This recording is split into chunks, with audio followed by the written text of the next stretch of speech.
नमस्कार विद्यार्थी मित्रांनो, मी राऊत सर, संस्थापक व संचालक युनिक अकॅडमी स्पर्धा परीक्षा मार्गदर्शन केंद्र यवतमाळ.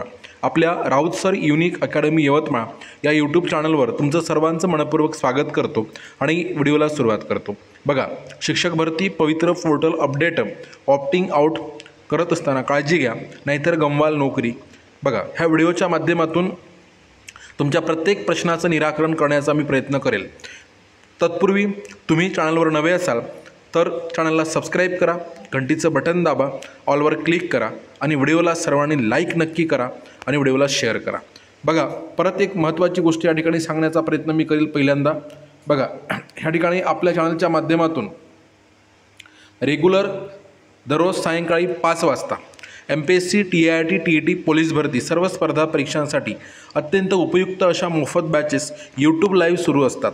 त्या बॅचेसची नोटिफिकेशन तुम्हाला मिळण्यासाठी चॅनलला सबस्क्राईब करा, घंटीचं बटन दाबा आणि ऑलवर सेट करा. सोबतच फक्त 999 रुपयामध्ये शिक्षक पात्रता परीक्षा सर्व विषयांसह शिक्षक अभियोग्यता बुद्धिमत्ता चाचणी TIIT थर्ड टेट 1099 सर्व विषयांसह, पोलीस भरती 999 सर्व विषयांसह, सरळ सेवा MPSC 999 सर्व विषयांसह आणि MPSC, TET, TIIT पोलीस भरती सर्व पेड बॅचेससोबत ऑनलाईन ऑफलाईन टेस्ट सिरीज तुम्हाला मोफत मिळते. सोबतच तुम्हाला संपूर्ण लाईव्ह प्लस रेकॉर्डेड बॅच सर्व विषयांचे संपूर्ण नोट्स, ईबुक्स, PDF, मोफत टेस्ट सिरीज, मागील वर्षीचे झालेले सर्व सराव पेपर आणि व्हिडिओ डाउनलोड करून ऑफलाईन बघता येतात. 365 दिवसांपेक्षाही जास्त कालावधी तुम्हाला मिळतो आणि एक व्हिडिओ कितीही वेळा बघता येतो हे लक्षात घ्या. व्हिडिओच्या डिस्क्रिप्शन बॉक्समध्ये लिंक दिलेली आहे, त्या लिंकवरून ॲप डाउनलोड करा आणि बॅच परचेस करून सर्व विषयांचा आणि बॅचचा आनंद घ्या आणि यशाचे भागीदार व्हा. चला पुढे जाऊया. पुढचा मुद्दा या ठिकाणी बघणं आपण सुरू करूया.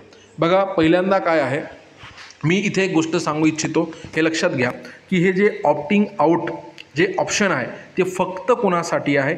आतापर्यंत जे शिक्षक भरतीमध्ये लागलेले आहे, जे रिकमेंड झालेले आहे तर त्यांच्यासाठी आहे. फक्त नियुक्ती मिळालेली असो किंवा नसो तरी ज्यांची नावं यादीमध्ये आलेली आहे, आतापर्यंत जे 3 राऊंड झाले आहे, प्रथम राऊंड, सेकंड रूपांतरित राऊंड आणि त्याच्यानंतर अलीकडे जो रयतचा राऊंड झालेला आहे त्यांच्यासाठी आहे. हे लक्षात ठेवा. ज्यांचं नाव कोणत्याही यादीमध्ये आतापर्यंत आलेलं नाही त्यांच्यासाठी हे ऑप्टिंग आउटच्या ऑप्शनचा काही संबंध नाही आहे. आणि पुन्हा गोष्ट दुसरी म्हणजे प्रेफरन्सेसच्या संदर्भात ज्यांनी विथ इंटरव्ह्यूचे प्रेफरन्स दिलेलेच नाही आहे, म्हणजे ऑलरेडी लागलेले आहेत पण विथ इंटरव्ह्यूचे प्रेफरन्स ज्यांनी दिलेलेच नव्हते तर त्यांच्यासाठी सुद्धा या गोष्टीचा त्यांचा आणि या गोष्टीचा काही संबंध नाही. म्हणजे एक लक्षात घ्या, पहिली गोष्ट जे रिकमेंड झालेले आहे फक्त त्यांच्यासाठी आहे. मग रिकमेंड झालेले नाही त्यांनी या गोष्टीचा विचार करायचा नाही. आणि रिकमेंड झालेल्यामध्ये सुद्धा जे लागलेले आहे त्यांच्यामध्ये सुद्धा त्यांनी जर समजा विथ इंटरव्ह्यूला प्रेफरन्सच दिले नसतील तर त्यांचासुद्धा या बाबीचा काही संबंध नाही. तर बघा, आता करायचं काय आहे तुम्हाला सांगतो. इथे काय म्हणू, या स्क्रीनवर तुम्हाला जे लागलेले आहे त्यांनी लॉग इन केल्याच्या नंतर पुढे तुम्हाला असा मेसेज येईल आणि या मेसेजमध्ये तुम्हाला काय विचारलं जाईल बघा, इन्फॉर्मेशनच्या खाली बघा, dear candidate you have been recommended in without interview round.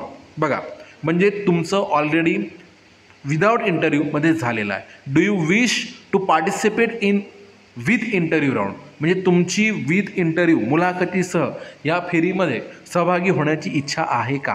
मग आता समजा तुमचं सिलेक्शन 1 ते 5साठी झालं असेल, तुम्हाला वाटत असेल 6 ते 8 मिळावं, बघा 9-10 मिळावं, तर तुम्हाला वाटत असेल तुमच्या एरियात जायचं आहे, खरोखर जवळ तुम्हाला वाटत असेल, करायचं असेल, तुम्हाला होऊ शकते असं जर वाटत असेल तर तुम्ही यसला क्लिक करायचं आहे. आता बघा, यसला कोण क्लिक करायचं आहे की तुम्हाला खाजगी संस्थांवर जर नोकरी करायची असेल तर त्यांनी यसवर क्लिक करायचं आहे. आणि नसेल करायची तर मित्रांनो, मला संस्था येतं आहे का, पुढं माझं कुठे सिलेक्शन होते, ह्या गोष्टीसाठी कृपया हात जोडून विनंती, तुम्ही यसला क्लिक करू नका. कारण तुमच्या यसला क्लिक करण्यामुळे नाही, मुद्दा कसा आहे, तो तुमचा मूलभूत हक्क आहे, लक्षात घ्या. पण एक आपण कर्तव्य या भावनेनं आपण लागलो आणि आपण स्वतः लागण्यासाठी काय मेहनत केली, इथपर्यंत कसे पोहोचलो हे तुम्हाला चांगलं माहीत आहे. म्हणून परत एखाद्याला संधी मिळत असेल तर ते मला वाटतं चांगलं आहे, बाकी तुमच्या इच्छेचा प्रश्न. बघा मग तुम्ही इथे काय करायचं आहे, ज्यांना पुढे मुलाखतीच्या फेरीमध्ये एंट्रीज घ्यायची नाही आहे तर त्यांनी नोवर क्लिक करायचं. आता काय होते बघा, 3 कंडिशन निर्माण होते. बघा तुम्ही जर समजा काहीच नाही केलं तरी तुम्ही जे विथ इंटरव्ह्यूला प्रेफरन्स दिले होते, विथ इंटरव्ह्यूला जे प्रेफरन्स दिले होते त्याचा विचार केला जाणार नाही. म्हणजे एक लक्षात घ्या, तुम्ही यस नाही केलं, लक्षात घ्या, नो नाही केलं. आता पहिली गोष्ट, यस केलं तर तुम्ही मुलाखतीसह या राऊंडला पात्र व्हाल. नो केलं तर तुमची मुलाखतीसह या फेरीतून तुम्ही बाद व्हाल. येस नो तुम्ही काही नाही केलं तरी बाद व्हाल, हे लक्षात घ्या. आता बघा थोडंसं पुढे जाऊया आणि पुढचा काय म्हणून मुद्दा बघणं इथे सुरू करूया. आता तुम्हाला समजलं असेल की ऑप्टिंग आउट फक्त कोण, जे नोकरीवर लागलेले आहे पवित्र पोर्टलमार्फत त्यांच्यासाठी आहे, जे आणखी लागलेले नाही त्यांच्यासाठी नाही.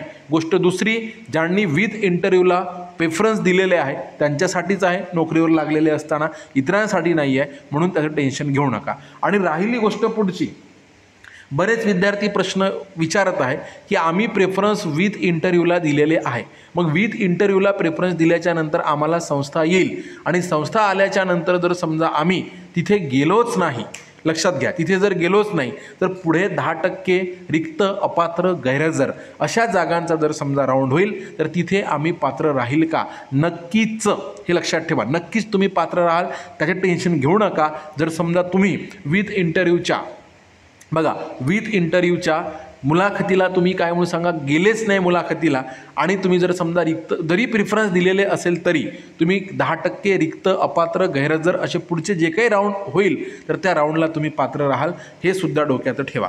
चला थोडंसं पुढे जाऊया. आणि आता परत एक आवाहन म्हणा, विनंती म्हणा, सर्वांना मी इथे करू इच्छितो, ज्यांना खरेच संस्थेवर काम करायचे आहे त्यांनीच संस्थेच्या राऊंडमध्ये सहभागी व्हा. उगाच एका गरजू व्यक्तीचा जॉब तुमच्यामुळे जाईल असा निर्णय मित्रांनो कृपया घेऊ नका. त्याचप्रमाणे संस्थेच्या नियमावली आणि अटी यांचा सुद्धा अभ्यास करा. तुम्ही ज्या ठिकाणी आहात त्या ठिकाणी सुखी असाल, समाधानी असाल आणि त्याच्यानंतर निव्वळ, आता तुम्ही काय म्हणून सांगा, संस्थेचा बडगा असतो, राबवून घेतलं जातं असं बरेच विद्यार्थी तक्रार करत असतात आणि त्यांच्या अटी असतात. तर तुम्हाला जी फ्रीडम आहे तर त्या गोष्टीचा थोडासा विचार करा आणि नंतर तुम्ही निर्णय घ्या, म्हणजे पुढे भविष्यामध्ये म्हणजे तुम्हाला निर्णय चुकला असं होऊ नये, हे लक्षात घ्या. आता ऑप्टिंग आउट करताना घ्यायची काळजी, जर झेडपी किंवा विदाऊट इंटरव्ह्यू तुम्ही ऑलरेडी लागलेले असाल आणि मुलाखतीला येस केले किंवा तुम्ही येस करणार असाल तर काही गोष्टींचा पहिल्यांदा विचार करा, पूर्णतः विचार करा आणि मगच त्याला येस करा. तुम्ही दिलेल्या मुलाखतीच्या पर्यायावर तुमची निवड होणार. बघा आता म्हणजे काय, तुम्ही ऑलरेडी नोकरीवर आहात पण तुम्ही दिलेल्या मुलाखतीच्या पर्यायावर तुमची निवड होणार. आणि यावेळी माननीय आयुक्त साहेबांनी, हा महत्त्वाचा मुद्दा आहे, यावेळी माननीय आयुक्त साहेबांनी मुलाखत आणि अध्यापन कौशल्यासाठी नवीन नियमावली येणार आहे. म्हणजे तुम्हाला आतापर्यंत हे सगळं तुम्ही डायरेक्ट शाळेवर गेले, पण आता पुढे मुलाखत आहे, अध्यापन कौशल्याची नियमावली आहे, त्याच्यात आपल्याला पास व्हावं लागतं, ही गोष्ट लक्षात घ्या. मुलाखती 10 शाळेवर निवड झाली, समजा तुमची मुलाखतीला 10 शाळेवर निवड झाली तर तिथे मुलाखत आणि अध्यापन कौशल्य याला येणे अनिवार्य राहण्याची सुद्धा शक्यता आहे. मुलाखतीवर निवड झाल्यास झेडपी किंवा विदाऊट इंटरव्ह्यूची नोकरी जाणार. म्हणजे तुम्ही वरच्या वर्गावर लागल्याच्या नंतर खालच्या वर्गाची नोकरी जाईल, हे लक्षात घ्या. त्याच्यानंतर प्रिफरन्सनुसार मुलाखती एखाद्या ठिकाणी उमेदवार उपलब्ध नसतील तेव्हा मुलाखतीला तुमची निवड होण्याची शक्यता नाकारता येत नाही. म्हणून खरोखर गरज असेल तरच ऑप्टिंग आउटला येस करा, नाहीतर नाहक विदाऊटचा जॉब धोक्यात यायचा. कारण अजून मुलाखत व अध्यापन कौशल्य पद्धती नियम बऱ्याच विद्यार्थ्यांना आताही काही सांगा अडचणी येतात. सांगायचा एक विचार कर भला तो हो भला, हा व्हिडिओ प्रत्येक ग्रुपवर पोचवा, ज्या बांधवांची निवड झाली आहे त्यांच्यापर्यंत पोचवा. आता बघा, नवनियुक्त शिक्षकांना ऑप्टिंग आउट लवकरात लवकर करणे का बरं अत्यावश्यक आहे? बघा मित्रांनो, तुम्ही जर आपणहून ऑप्टिंग आउट केला नाही तर या जागा नंतर वेटिंग लिस्टला जाते आणि त्या जागा भरल्या तर जातात, परंतु तुम्ही जेवढ्या लवकर बाहेर पडता तेवढ्या लवकर मागील उमेदवारांना त्या जागा उपलब्ध चालू लिस्टमध्येच उपलब्ध होतात. म्हणजे आत्ताच्याच लिस्टमध्ये जे वेटिंगवर राहणार आहे, तुम्ही जर समजा येस केला की तुमच्या नावाचा एक उमेदवार मागे पडणार आहे. बघा, मग तुम्ही जर नो केला तर तो आता चालू लिस्टमध्येच येईल. म्हणजे इथे वेटिंग लिस्टचा संबंध नाही, यासाठी हा ऑप्टिंग आउटचा कार्यक्रम आहे, हे लक्षात घ्या. पण तुम्हाला असं वाटेल की मी तर जॉईन झालो आहे, मला बाहेर पडायचं नाही आहे, मला अजून कोणकोणते इन्स्टिट्यूट येतात, उपलब्ध होतात ते बघायचे आहे, असले खुळे खुळे बघा बालिश विचार आपल्या डोक्यामध्ये येऊ देऊ नका. आपणही सर्व संघर्ष करून हे मिळवलेलं आहे, त्यामुळे सर्वांना सोबत घेऊन चालणे हे अत्यंत आवश्यक आहे. बघा आपण नोकरीला लागलो म्हणजे बाकी राहिलेल्यांचा विचार न करणे, म्हणजे हे तर आपण शैक्षणिक क्षेत्रामध्ये येऊन पुढे जाणाऱ्यांना लक्षात घ्या किंवा एका पिढीला मागे ओढल्यासारखं होईल, म्हणून ही गोष्ट लक्षात ठेवा. समजा तुमच्या ऑप्टिंग आउट न केल्या कारणामुळे एखादा उमेदवार 1-2 महिने वेटिंगला पडला आहे, तर हे 1-2 महिने एखाद्यासाठी खूप मोठा कालावधी असू शकतो. पुढच्या लिस्ट किती कालांतराने लागतात हे तुम्हाला माहीत आहे, आणि म्हणून उमेदवारांना वेळेत नोकरी भेटणं गरजेचं आहे. बघा opting out, support interview round, thank you without interview round. बघा तुम्हाला परत एकदा सांगतोय, आपल्या चॅनलवर MPSC, TIT, TET, पोलीस भरती सर्व स्पर्धा परीक्षांसाठी अत्यंत उपयुक्त मोफत बॅच यूट्यूब लाईव्ह असते दररोज सायंकाळी 5 वाजता. म्हणून तिची नोटिफिकेशन येण्यासाठी चॅनलला सबस्क्राईब करा, घंटीचं बटन दाबा, ऑलवर सेट करा, व्हिडिओला लाईक नक्की करा आणि व्हिडिओ सर्वांना शेअर करा. बघा शिक्षक पात्रता परीक्षा TET 2024 संपूर्ण अभ्यासक्रम सर्व विषय 999 रुपयामध्ये.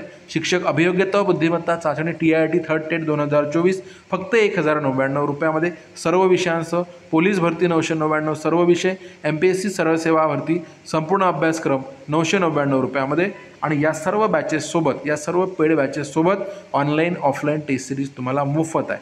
याच्यात सोबतच संपूर्ण लाईव्ह आणि रेकॉर्डेड बॅच मिळेल, सर्व विषयांच्या संपूर्ण नोट्स, ई-बुक्स, PDF, मोफत टेस्ट सिरीज, मागील वर्षी झालेले सर्व सराव पेपर हे तुम्हाला यासोबतच मिळेल. व्हिडिओ डाउनलोड करून तुम्हाला ऑफलाईन बघता येईल. 365 दिवस किंवा परीक्षा त्यापेक्षा पुढे गेली तर तेवढ्या दिवसांचा कालावधी तुम्हाला मिळणार आहे आणि व्हिडिओ किती वेळा बघता येईल.